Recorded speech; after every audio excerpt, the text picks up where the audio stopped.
do it by himself.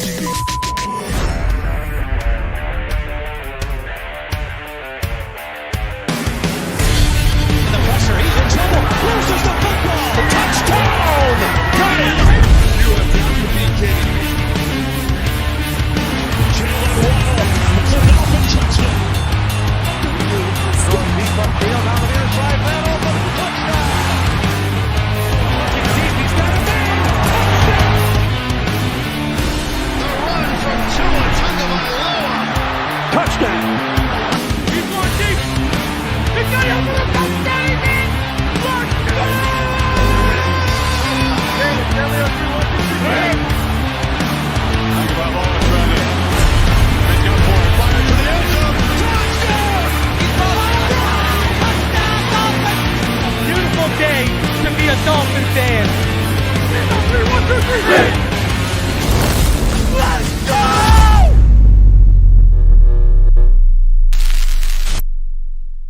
What is good, Fin Nation? What's good? It's your boy Reason, and we are back here for yet another one on this Monday evening. I hope everyone had a fantastic start to their week.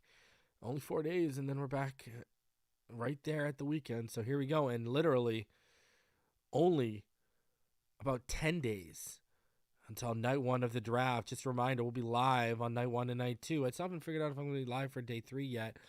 But day 2, that's where all the panel boys will be in. I might have a few guys for day 1. We'll see how day 1 works out. Might ride it solo this year. I don't know. But night 2, we're going to have the big panel for when the Dolphins make the 2 picks. And we got a lot of draft stuff. I mean, we got the finish line tomorrow with me and Richmond. And then Thursday, you're going to get me and Neil talking draft, talking everything Dolphin. But also we're going to do our first live draft. And then me and Neil, next week, we got another special mock draft special we're going to be dropping for all of y'all. So a lot of stuff coming this way regarding the draft as we get closer and closer. And then on top of that, the final big board coming this weekend, defensive tackle. You're going to want to tune in for that one. It's going to be a good one. Man, if you are a Patreon, go check out the latest episode of 3 Takes came out. And we talked about something that I talked about on this show yesterday. It's kind of funny, and we'll go over the exact tweet, but I suggested yesterday in our live stream on YouTube here, as well as when I did my 3 Takes video for Patreon members only, I discussed both occasions that this was an indictment on Eric Ezekalma, the addition of Robbie Anderson, and it feels like they got something in the works because it felt like short term. And then I see today, now everyone's got their trade proposals out, and Cedric's moving, and Dalvin's coming here as part of it. It's like people listen to me. It's unbelievable. People who aren't even in the Dolphins community, because the timing of a certain tweet that came out, it's kind of unreal.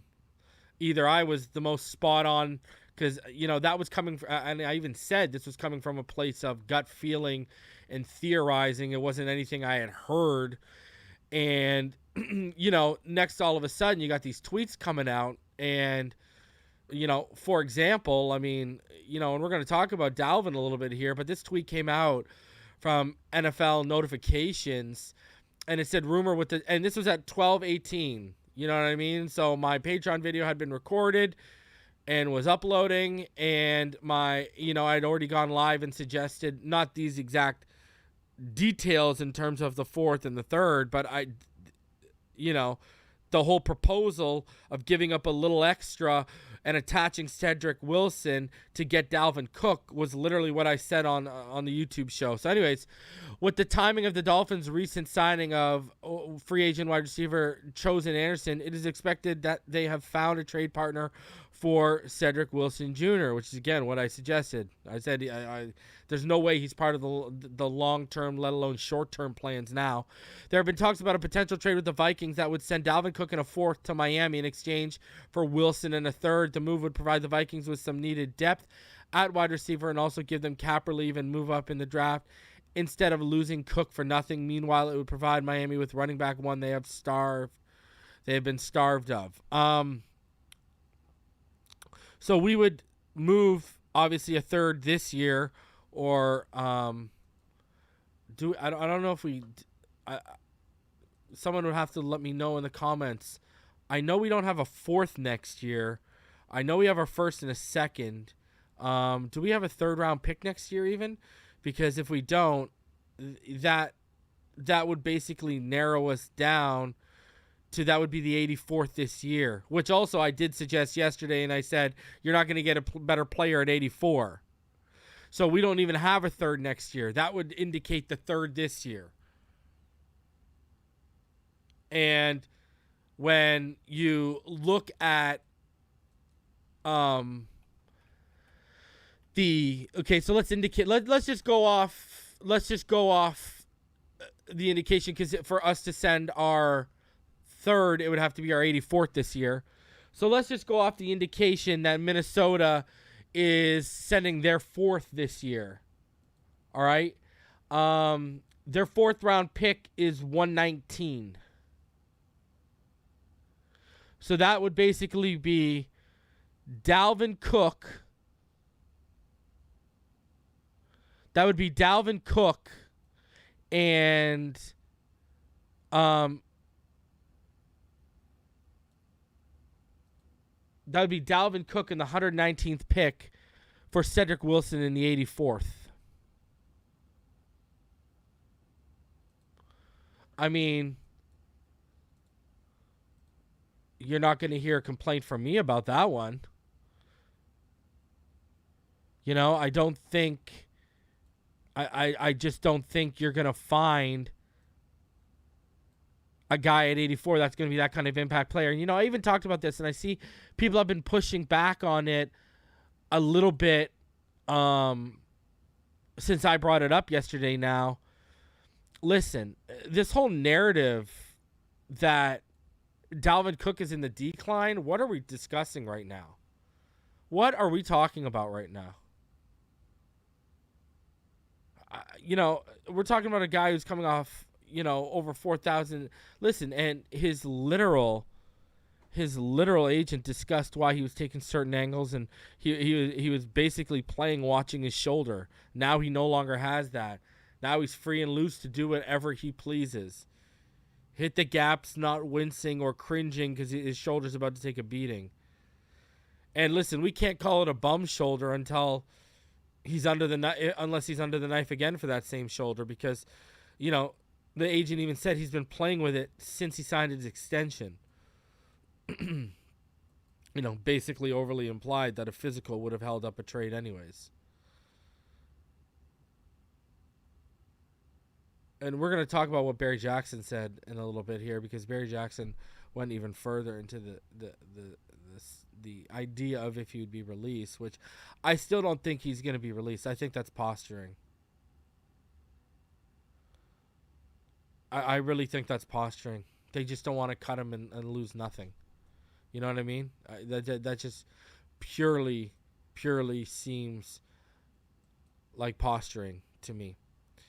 You know, and another thing, you know, someone made me aware of, I see people are trying to, like, tear Tua down because of Hurts' extension, and I'm going to get into my thoughts on the Hurts extension in just a second here, but let's actually, you know what, let's start it off right here. Let's make this the talking point.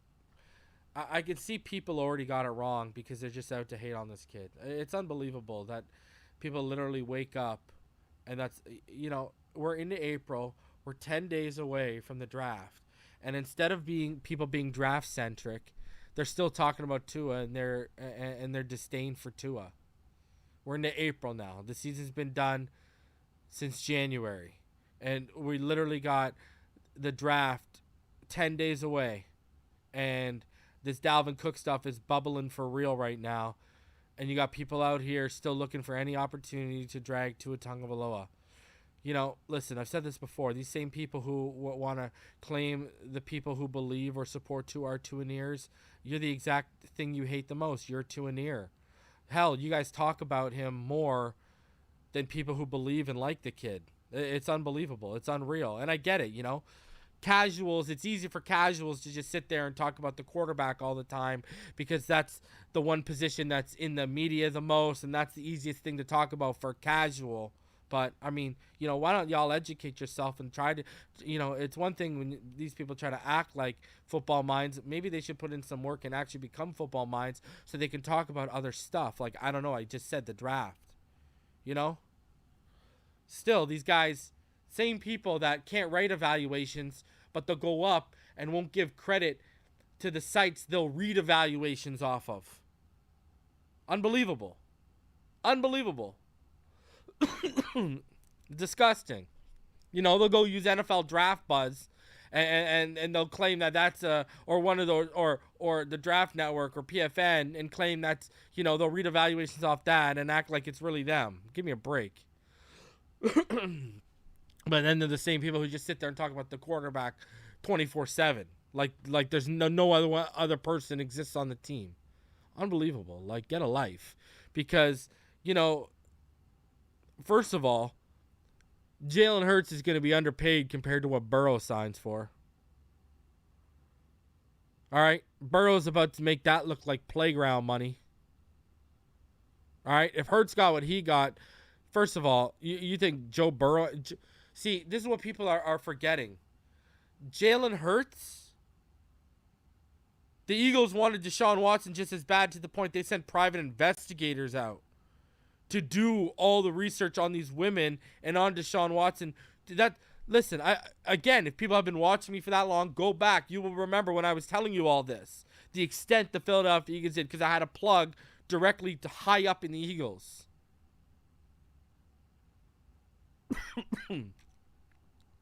So, like, they were doing the most diligence of any team, the Eagles were, because they were that ready to move off of Jalen Hurts last offseason. Jalen Hurts had one good season. He was great. He only threw for 22 touchdowns, but he added 13 rushing touchdowns, so he accounted for 35 total touchdowns. But as a passer, you're paying him over $10 million a touchdown pass if you look at it for just last year. Not like this guy's out here going throwing for 35, 40. He's going to have to become a better passer, because we all saw, sure, that'll work lightning in a bottle, but we all saw what do teams do to Lamar now? Force him to beat him from the pocket. And what does he do? Sure, there's games where he looks really good from the pocket. Then there's a lot of games where he doesn't look like he belongs throwing from the pocket. Very inconsistent from the pocket. Hurts is going to have to develop, and I'm not saying he can't, but Hurts is going to sustain this, Hurts is going to have to develop himself as a passer, right? That's what this is all going to be about. So, and that's up to the player. You know what I mean? So, but what do you think? They had to pay him. There was no option here. I guarantee you, if they had the chance, given the chance, they would have given him the fifth-year option, and they would have probably seen, can you do it again? Remember, he was in the same situation as Tua Tagovailoa last year. They were ready to move off. The difference is one had an option, the other one didn't. What are you going to do? Let him walk and say, okay, well, we're back to square one. We just went to the Super Bowl, but let's go draft the guy now? They were literally backed up into a corner off one good year. And we see this in multiple sports. Guys coming off injuries, guys who have been underwhelming. Right? They have that year in the contract year where they ball out, and it's not just football. You see this in every sport. Hockey, baseball, basketball, whatever. They ball out, they get paid, and then they revert back to being the injury prone or the underwhelming performer they were. But then there's some dudes who they hit that growth spot, that developmental period, and they continue to sustain it and grow off of it. Hey, I would never wish the downfall on anyone, especially one who just got his bag. I hope Jalen Hurts has already proven me wrong. I was not a fan of him coming out. Now, I wasn't a fan of him as a passer. He's still not where he needs to be as a passer, I think. But he's getting there, for sure. And he's going to prove me wrong as a passer. I've already accepted that fact. He's already proven me wrong as a starting quarterback in the NFL. He's going to prove me wrong as a passer. I can admit that. So we'll see. But, based off of what happened, they would have given him the fifth-year option, and they would have revisited. Because what if the Eagles suck this year? Problem is, they had no option. It would be like us if we had.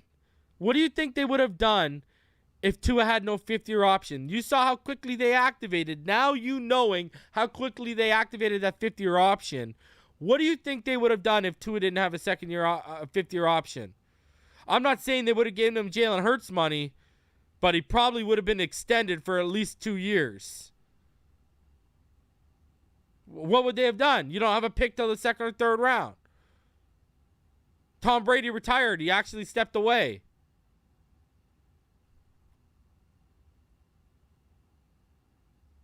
Now, would they be all in on Lamar maybe? Maybe. But not at the guaranteed money he's asking for, because word came out today that Lamar has been offered $200 million guaranteed when Jalen Hurts was just signed for $179 million of his $255 is guaranteed.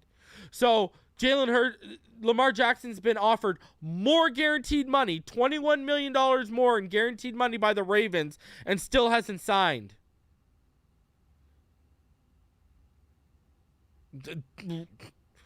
Dolphins wouldn't have played ball at that.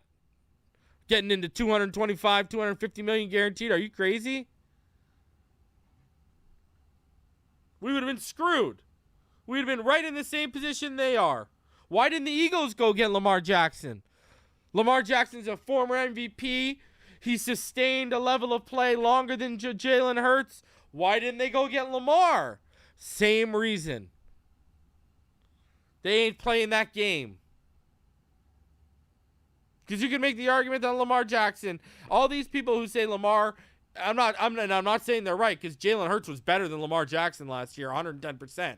But if you go by all these people who say Lamar is an upgrade over Tua, then by that logic, Lamar's an upgrade over Jalen Hurts, because the only logic they can use is what? He was an MVP 4 years ago. You can't use the injury argument because Lamar's missed more games over the last couple of years than Tua. And Tua was a better quarterback last year than Lamar was. Wasn't even close when you get into the passing metrics. Wasn't even close when you get into the passing metrics. When you start from week 2 on, week 3, go from week 2 on. It's over. Stop. See where I'm going with this? Oh, I got y'all backed into a corner now, don't I? That's why these same people taking victory laps and trying to disparage Tua over the Jalen Hurts contract, they're the same ones that were saying we should get Lamar Jackson over Tua Tagovailoa, yet by their logic, the MVP and all that jazz, Lamar Jackson's an upgrade over Jalen Hurts. Jalen's only done it for 1 year. Just saying.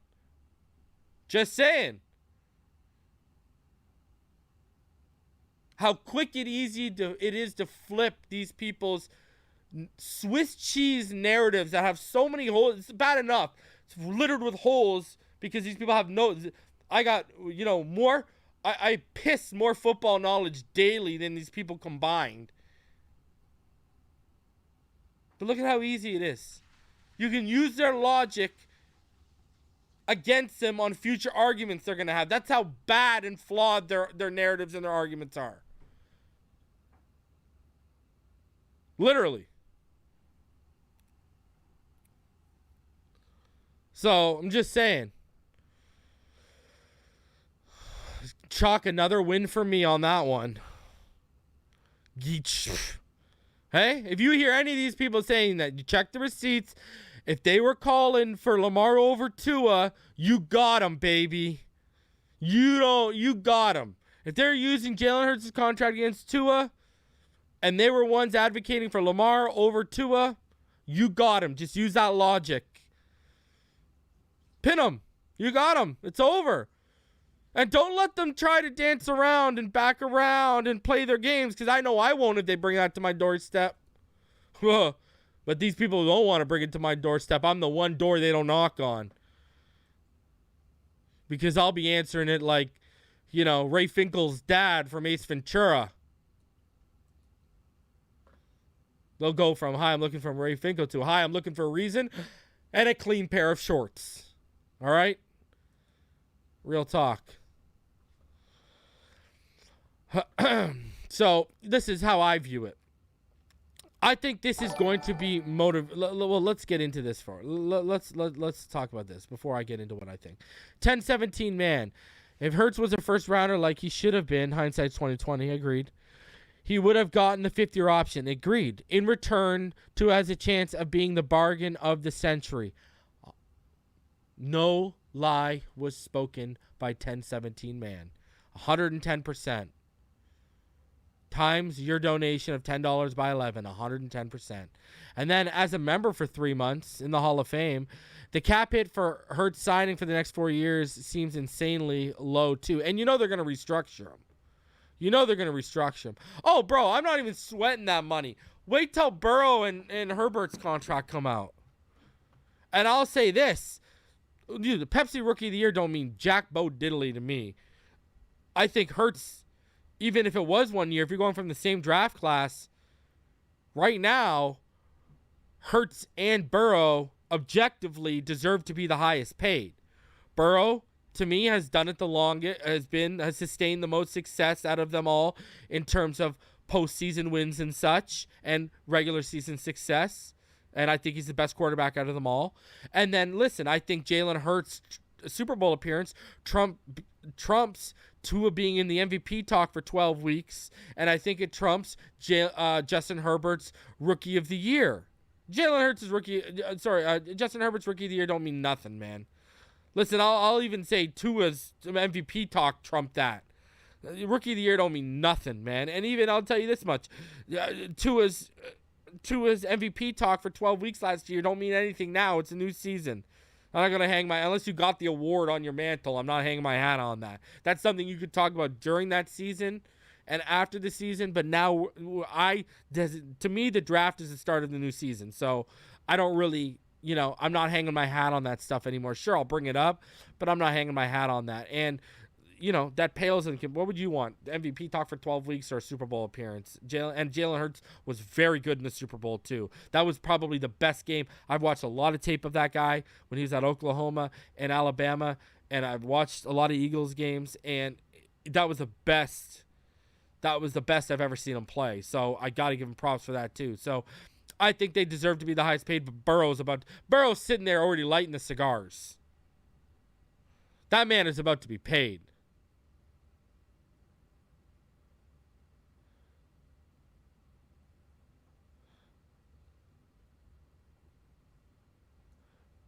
That man is about to be paid so heavily. So we'll see it. And, in the sense of, listen, Tua got hurt, right? But even if Tua would have finished that season out and we would have won in Buffalo with them, and then let's say we lost in the divisional round, but we won a playoff game. But he still, that concussion never happened, and he continued to play the way he was in that game against Green Bay, because Buffalo and Green Bay, he was getting back to his form before that concussion happened of that MVP chatter. And let's say he would have kept that on, but we would have lost in the divisional, whatever. Let's say we would have lost.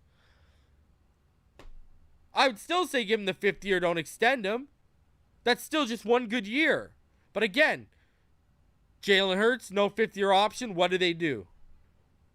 You have no choice. You are literally backed up into a corner. So here's my take on this. This is where I'm going to go, and I'm going to bring up a article from Joe Shad here that compares them and stuff too. But let's bring this up first. I think this is going to be motivation for a dangerous Tua Tagovailoa. I think he's seeing what he did as a passer. He saw what we saw, his ceiling in this offense. I think he knows the natural second-year leap he's going to take in this offense. And like me, and like I've been telling all of y'all, I'm sure he realizes it's going to be expedited a little bit, and it could be larger than originally anticipated with the addition of Fangio. And, given that's really the defense that Tua struggles against, and once you unlock the keys to that for him, that's a dangerous, dangerous man if he stays healthy. And, listen, he manned up and changed. Don't forget, he changed his representation to athletes first. And these guys are known, I've told you guys, right? These guys, the deal with them right now, all right, is they are basically trying to corner the quarterback market in terms of being agents. They are trying to lock down. That's why Daniel Jones got paid after what? He changed representation to athletes first. And if we would have said he's going to get that kind of money, and that guy, bro, I mean, like, let's be honest here. Talk about a guy who had underwhelming. The guy didn't even throw, 20, the guy didn't even throw 20 touchdowns. All right? And the guy got over $40 million. Tua, I'm telling you, he's seen what just happened with Jalen Hurts, and you are going to see a motivated Tua. And I think that's another reason why you're going to see him stay healthy, because I think this man knows the money that is on the line right now. And, listen, a motivated Tua in this offense with certain things being unlocked with Fangio addition, both for him personally as well and professionally, as well as for McDaniel coach in terms of, listen, Tua's already one of the quickest processors in the NFL right now. Like, that's been discussed ad nauseum by his own coaches. All right. And, if you're going to give him a lot of time at the at the line of scrimmage, he's not going to be having to rush his order of operations. Not going to have to rush everything at the line, and he can calmly take his man. You're going to see even a further growth and a further step in him. So the ripple effect of McDaniel getting just the time management down is going to have a positive effect on the passing game. And, there's a lot of levels to this that people aren't realizing, and even more levels were added to it when Fangio, there was already levels to his growth that he was going to take on this year, developmental wise in his game, being year 2 in this offense. Same thing with Jalen Waddle for year 2 in this offense. You know what I mean? Linemen in this offense, et cetera, et cetera.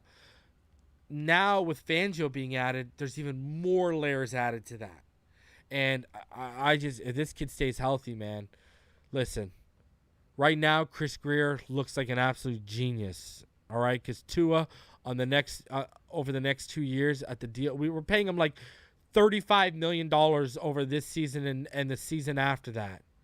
If he stays healthy and balls out compared to what the current market is, build a statue for Chris Grier. Build a statue, because when people were doubting him and activating the option and thank God he didn't let him play out. Because what did I tell you guys? Even at his cap hit, right? If let's say Tua, something happens and Tua just ain't the guy going in, you could trade everything and draft a Caleb Williams or Drake May, and the money it's going to cost to take a quarterback in the top 3 added to what Tua will cost in that 5th-year option year, those two numbers combined will still be less than what Daniel Jones is making. Just saying. So, this move looks more brilliant by the day, and I'm telling you, we are going to see a motivated Tua. We've already seen a motivated and determined Tua, but I'm telling y'all, the eyes widen, because the competitor in him, I'm not saying he is. As a passer, he definitely is. As an athlete, Hurts is. But as a quarterback, as a passer, Tua is better than Jalen Hurts. You know what he's saying to himself, ladies and gentlemen? I'm better than that guy. He couldn't keep up with me. Saban chose me over him. I went the first round. He went the second round for a reason. I'm better than that guy. And watch what I show these people. I'm telling you. And cha-ching, cha-ching, cha-ching if that goes down. And let's just get out ahead of it. Extend him with the 5th year. If he balls out this year, extend him with the 5th year option. So that will bring cap relief in the 5th year, and then you restructure him. As soon as that money hits in year 6, you restructure him. That's how the NFL is working nowadays. Because he's going to be in the plans in year 6, so move a bunch of money up front. Right? And he's going to be in the plans for the a year or two after that if he's there for year 6. That's the funny thing. This, people went, isn't that the best thing, eh? That's the funniest thing when you sit back and actually think about all these people who just irrationally hate on this kid.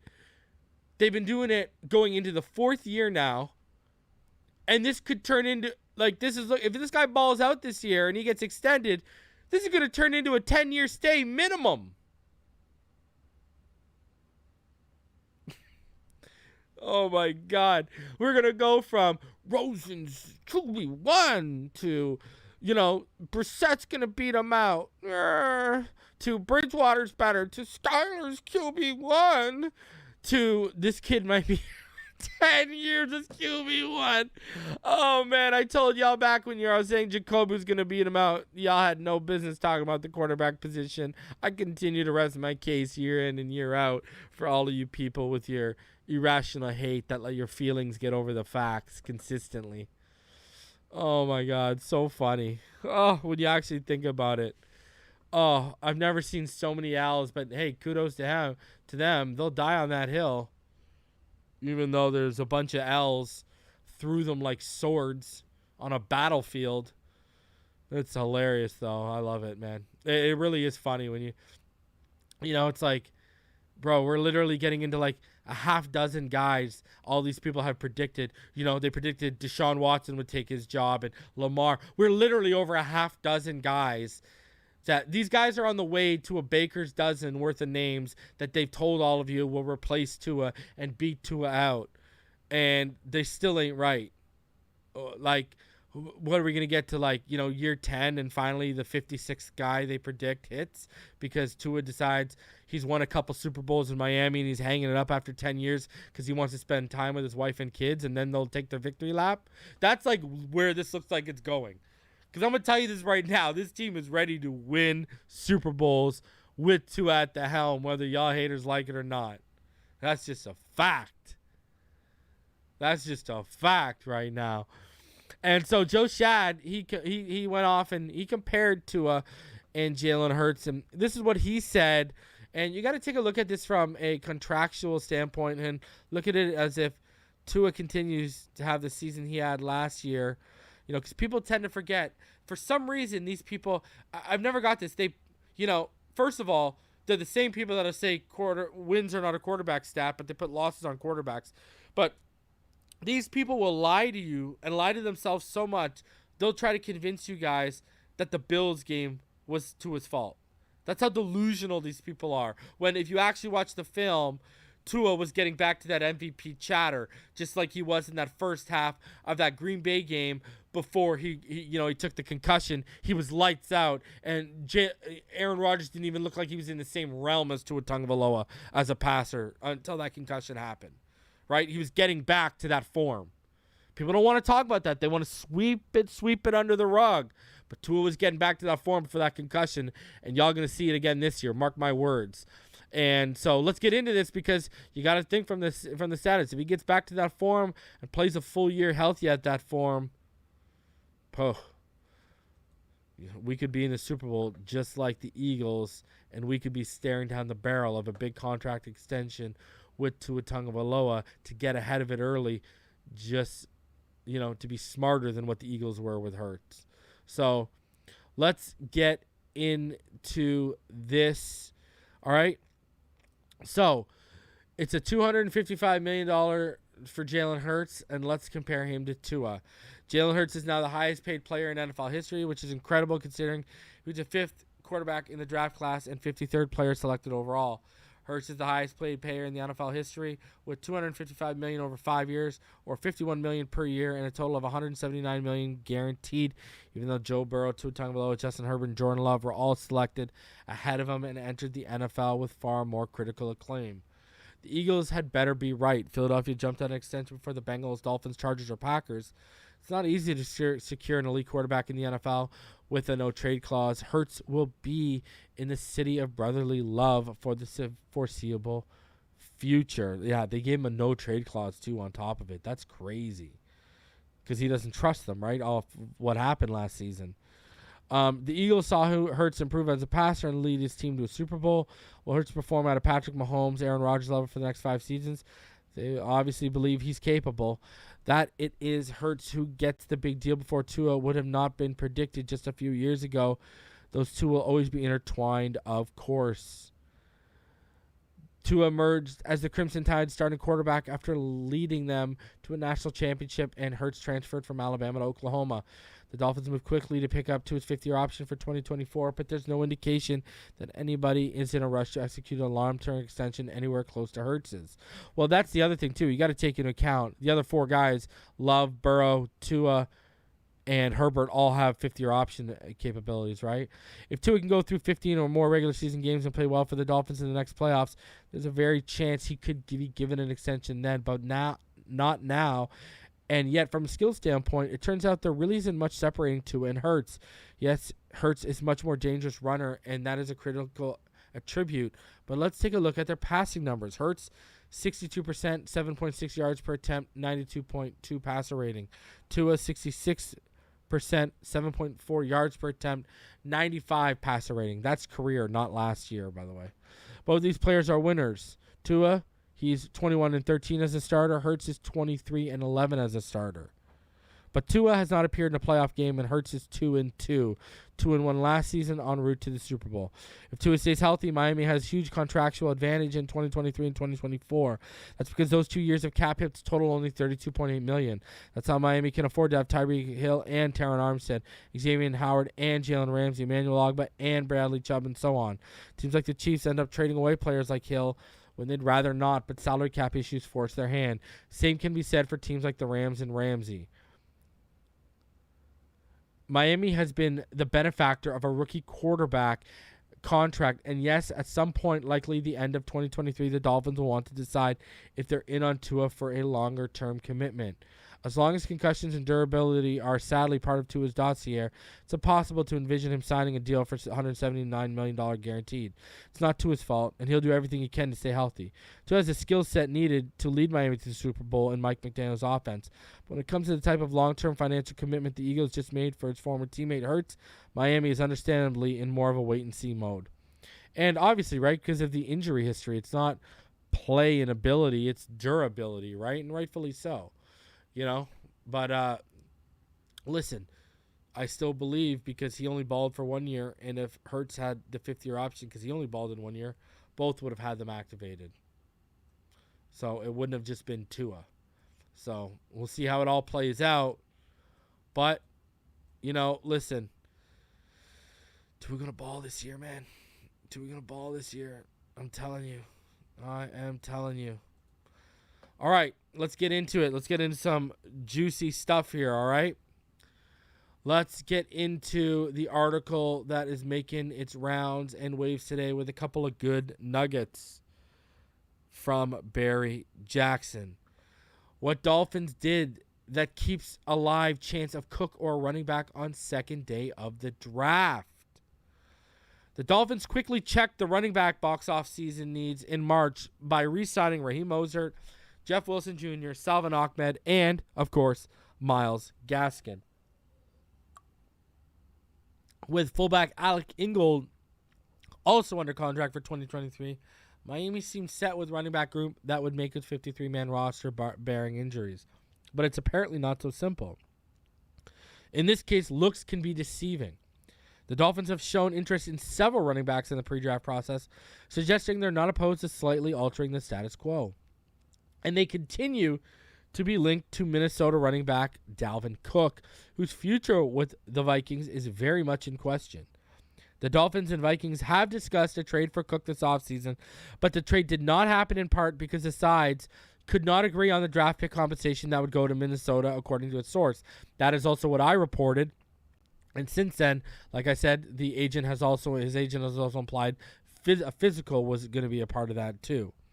In the meanwhile, Vikings management remains non-committal about whether the 4-time Pro Bowl back will even be on the team this season. I'm told all options are on the table, and he could be released closer to the draft if things don't work out, Jeremy Fowler reported, which, again, I think it's posturing. They're trying to get a better offer for him. According to a source, the Dolphins are expected to inquire about Cook if he's released. And though Cook would be fine staying in Minnesota, the Dolphins would be among the teams to interest him if he's released. What's unclear is how much Miami would be willing to pay him.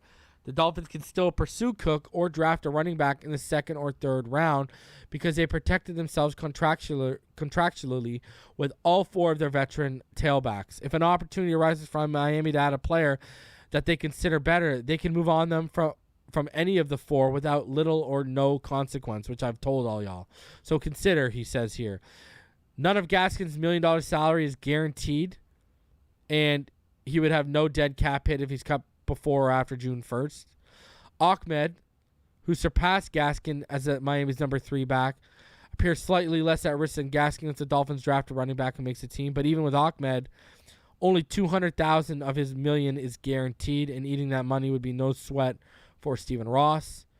And, you know, if he's cut in training camp before the season, his cap hit would shrink from $1.4 million to $100,000. Mostert seems safe even if the Dolphins add Cook because of his $2.187 million cap, you know, it shrinks to $655,000 in 2023 dead money if he's traded after June 1st, but I don't think a team will trade for him. Wilson's $2.2 million cap hit shrinks to $782,000 if he's traded after June 1st. So, say the Dolphins add Cook or Alabama running back Jahmyr Gibbs, and another team loses its starting or number 2 running back in training camp or season, the Dolphins, if they choose, could dangle Wilson for a draft pick without taking on too much dead money. So the subtle contract nuances for each of those players essentially have given Miami the ability to do what it wants at running back. The Dolphins within 6 weeks will have cap space to make a significant move if they choose. Miami has $3 million in cap space and will get $13.6 million more on June 1st when Byron Jones' contract comes off the books. An extension with Wilkins could clear out even more money. Miami likes Cook. That was the reasons the Dolphins explored a trade with them weeks ago. But if Cook is released, no sure thing. The question is, how much would Miami be willing to spend on him compared with other teams? The fact he grew up in South Florida would give the Dolphins one advantage, but likely not a deciding edge if another team offers substantially more. Cook 27 made his Pro Bowl each of the past 4 seasons, topped 1,300 yards all 4 of those years, and scored 46 touchdowns over those periods. In 2022, he rushed for 1,173 yards, averaged 4.4 yards per carry, and scored 10 touchdowns, 8 rushing, 2 receiving. Cook has 3 years remaining on his 5-year, $63 million extension with Minnesota. He's a $14.1 million cap hit in 2023, which is the third highest among all running backs in the NFL. He's owed $10.4 million this season, but only $2 million is guaranteed. In 2024 and 2025, he has cap hits of $15.6 million and $14.5 million, and none of his $11.9 million salary in 2024 and $13.9 million salary in 2025 is guaranteed. If he's released this offseason, the Vikings would save $32.8 million to be exact, over the next 3 seasons. So, parting with the Vikings seem inevitable at some point, and from my standpoint, it's also inevitable that we got them by the shorts and curls, that we got all the leverage. The biggest question is which team will give him close to that kind of money at a position where teams are spending less and less. Check this one out. Here's a really good nugget for you guys. As for the draft, there was an interesting nugget from ESPN draft analyst Matt Miller. The Dolphins worked to re-sign 3 running backs to short-term deals in free agency, but are still evaluating the top running back prospects in this class, according to a source with knowledge of the team's plan. With no first-round selection and 4 total picks, running back could be addressed in rounds 2 or 3. Roschon Johnson, who all you know is my running back 6 and one of my big sleepers. Zach Charbonnet or Devin Achane, who's my man crush, could fit. The Dolphins still need a true running back 1, similar to how the 49ers traded for Christian McCaffrey, despite having a full running back depth chart last year. Both Charbonnet and Johnson could end up fitting that billing. The Dolphins repeatedly have been linked to Alabama's Gibbs, and ESPN's Mel Kiper is among those who say the Dolphins should take him at 51 if he's there. As NFL reporter Aaron Wilson noted, the Dolphins brought in Tulsa's Denerick Prince for a pre-draft visit. He rushed for 729 yards on 5.8 yards per carry last season, averaged 5.5 yards per carry in 3 seasons at Tulsa. He began his college career at Texas A&M, but had only 2 carries before transferring. Lance Zierlein of NFL.com says the 6'10", 216-pound Prince has a size and power. He's okay. The Dolphins privately worked out Georgia's Kenny McIntosh and interviewed Arizona State's Xavier Valladay last week. Again, Valladay I would take over McIntosh. I didn't watch Valladay, but now that I have, yeah, he's better. He would fit in my top 15 probably. Tulane's Tyjae Spears, who I really like. He had 19 touchdowns last season, visited with the Dolphins officials on Zoom. Zierlein says he has that change of pace back. Yeah, he would fit all day. Kuiper has 3 running backs going in the first 2 rounds of his latest mock. He's got Bijan Robinson at 18th, Gibbs at 37, and Charbonnet at 60th. So, interesting stuff. But listen, what's interesting to me here is a couple things to take away, all right? An interesting thing for me here to take away is that, first of all, is running back on the board higher than we thought? I mean, what, they could be just doing their due diligence. But between Cook and now hearing Zierlein saying that they are looking heavily into the top options of the draft, man, first of all, I appreciate the homework they're doing. The homework they are doing on that, on all that is fantastic. They are making sure, and they are giving us as thorough of a process as possible to figure out what's going to be good there, at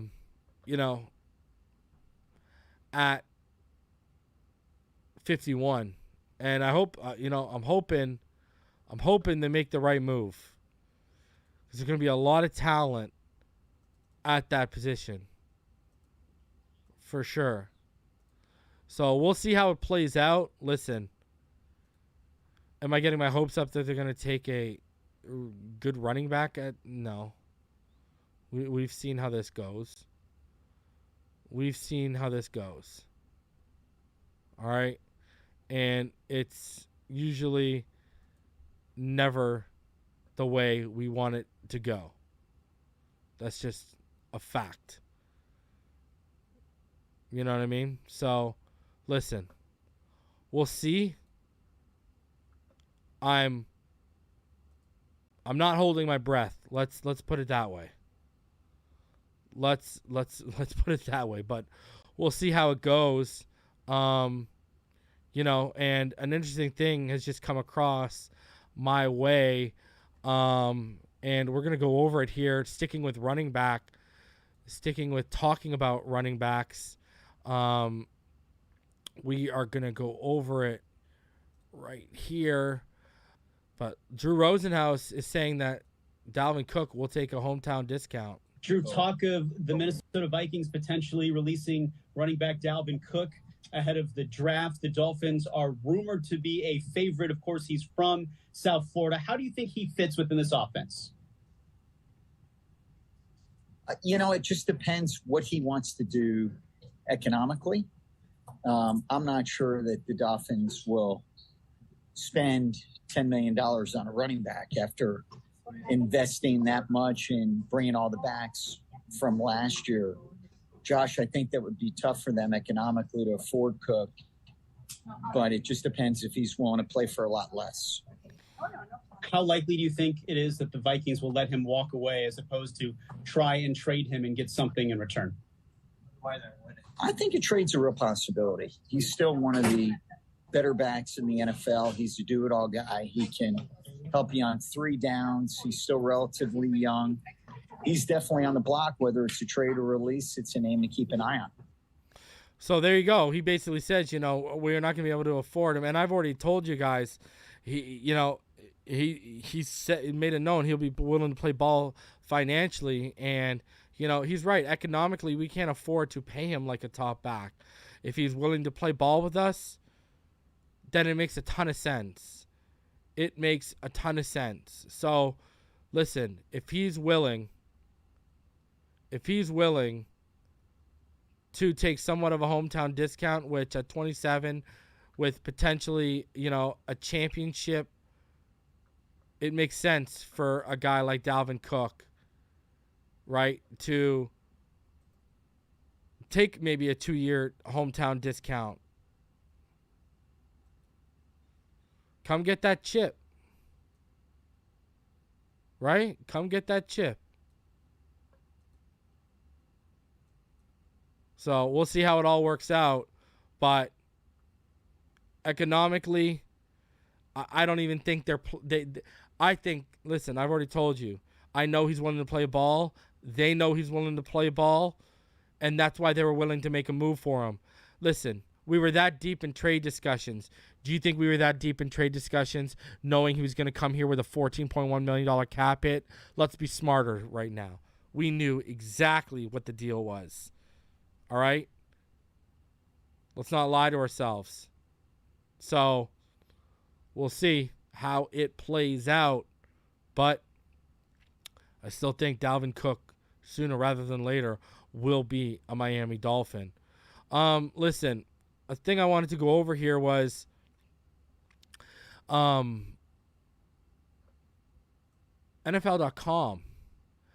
They came out with some GM power rankings. I want to get your guys' thoughts on this.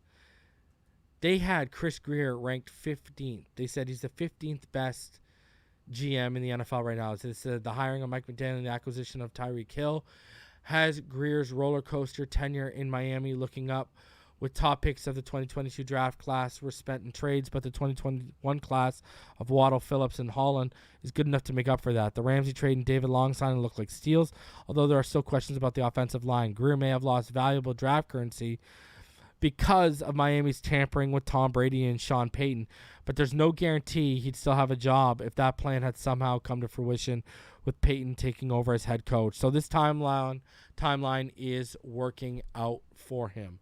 I want to get your guys' thoughts. Leave it in the chat, in the comments. Is Chris Grier the 15th best? Because they got Mickey Loomis ahead of him at 14, who's put that team into cap hell and had to rework cap hell. Eric DeCosta is ahead of him when, quite frankly, since Ozzie Newsome has left, the Baltimore Ravens have been a little bit of a mess. Jerry Jones is ahead of him when Jerry Jones, every year they're predicted as a top 10 team. Every year they fail. Bill Belichick as a GM is ranked 11th when Belichick, since during Brady and after Brady, has had a terrible draft track record. Just some names to think about that are ahead of him that to me kind of like, I don't know. So, listen. I think Grier's more on that cusp of 10. He's not Howie Roseman. He's not Brett Veach. And, it doesn't look like he's, John Lynch right now. Or Les Snead. But, hey, he's still doing a pretty damn good job, I think. So, he's got to be on the cusp for top 10. Listen, I don't think Belichick's a better GM than him. I think Jerry Jones has been full of disappointment. Eric DeCosta has let the Ravens go to a shit show, and Mickey Loomis has put the Saints into continuous cap hell. I don't know if I can agree with that. I really don't. I really, really don't. The Miami Dolphins, guess what? We made the Monday, what did we make? It's not Monday morning quarterback anymore. It's, Football Morning in America, or whatever Peter King writes now. Oh, man, I used to read him so much when he did the Monday Morning Quarterback. Now that's Albert Breer or whatever. But, he said, who needs draft picks? The Miami Dolphins are in the second year of a 3-year draft desert. It's amazing how denuded their 2022 and 2023 and as of now 2024 drafts have gotten. What GM Chris Grier has done isn't wrong, but because of the trades for a new receiving corps and a good edge rusher, and because of tampering stupidity by the Dolphins, he's cast his lot with veterans over cheaper rookies like the Rams did in building their 2021 Super Bowl team. The next 3 seasons will show if Grier made smart moves. A look back at Miami's high draft status over 3 years. 2022, they hold 0 picks in the top 100, picked at 102 and 125. Then not again for 99 picks, dealt first, second, and fourth round picks for Tyreek Hill, and sacrificed first and fourth round picks to move up 6 spots to get Jalen Waddle. 2023, they hold 0 picks in the top 50, scheduled to pick at 51 and 84. Then again, not for 113 picks. Had a first-round pick docked in the Tom Brady tampering scandal, trading another first to acquire Bradley Chubb, and trading a third-rounder for Jalen Ramsey. And in 2024, they hold 2 picks in the top 130. As of today, their first and second-round choices. The third docked in the Brady scandal, and fourth dealt to Denver as part of the Chubb deal. Amazing. Miami has lost control of all 4 of its first-round picks in 2022 and this year.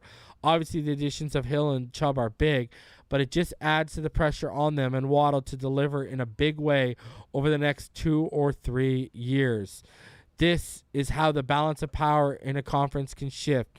Not saying it will because draft picks are unproven, but assuming the Dolphins are over 500 this year and don't make a deal to move up in 2024, all of this draft dodging means Miami will have 1 pick in the top 50 over 3 drafts, while Houston, for instance, is likely to have 10. But see, what's being missed in all this is if you get a chip, who cares? That's what this has come down to. That's where the NFL has shifted to. That's the model. And what he's also not talking about is how we've structured a lot of these contracts. A lot of these contracts have been structured so we don't get screwed down the line.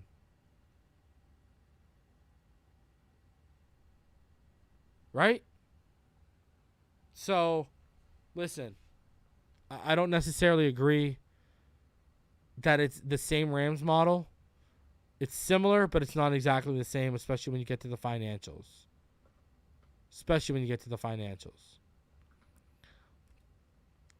Guys, if you didn't know, the Dolphins, they reported to OTAs today, and the boys were at work. What's up, man? How y'all doing? Come on now, baby. You know what time it is. We back at it. Yeah, 2023. Glad to be back, man. Good morning, everyone. Phase 1, day 1. Here soon. Back at it. Yeah. Daniel. Michael. On it. Back at it, man. Good morning. And so it begins.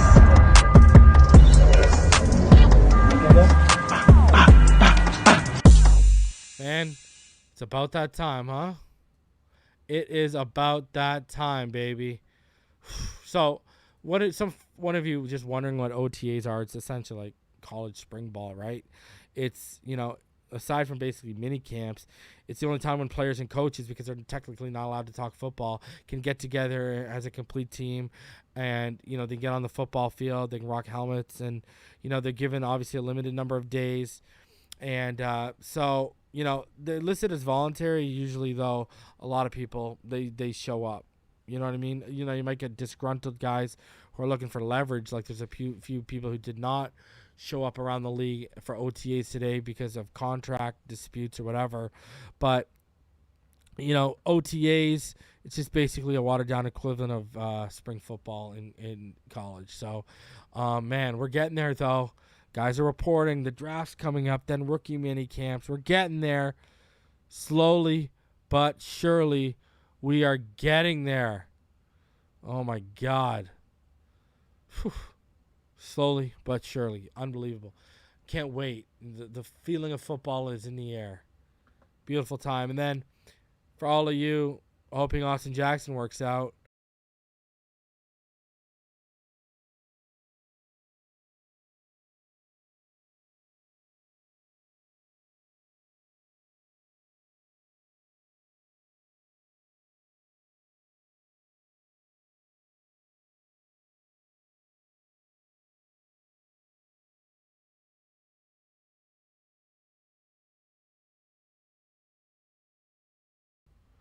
And I got to see him. Let's see him with Jalen Phillips or someone real lined up over shading his shoulder over his nose, man. And then let's see what he can do. You know what I mean? So, I ain't trying to be a hater. I ain't trying to be none of that, but I'm not going to sit here and try to spin the Austin Jackson yarn for all of y'all. So, hey. Oh, you guys couldn't hear me? Can you hear me right now? Yeah, I just basically said, listen, with Austin Jackson, I'm not going to spin the yarn for you guys. That's it. I ain't going to spin the yarn for y'all. I don't think Austin Jackson going to get it done. It is what it is. You know what I mean? It was the Austin Jackson music video. The music drowned me out. Cool. There you go. All right, guys. Well, I'm going to get out of here. We're going to be back on Wednesday with the finish line. If anything breaks tomorrow, I'll be back tomorrow. Thursday, me and we're going to have a little bit of a mock draft special for you. We're going to have a couple mock draft specials. The first one coming on Thursday with me and Neil. Then we'll be dropping our defensive tackle big board this weekend. So we got a lot of stuff coming for you. And then, and then next week, it's hectic. We get into it. It's draft time, baby. Listen, I appreciate all of you for coming out and watching. We had over 400 of you guys in the chat today. Smash that like button on the way out. I will see all of you guys on the next one. Man, keep your eyes on those tweets and those ears to those streets, because, listen, none of us thought we were going to get Robbie Anderson at 11 o'clock on the weekend, but it happened. So, man, you just got a feeling things are getting very interesting in Miami, and they're going to continue to get interesting, especially with all that money freeing up on the horizon. So we'll see all of y'all on the next one. Until then, as always, smash that like button on the way out and fins up all day, every day, guys.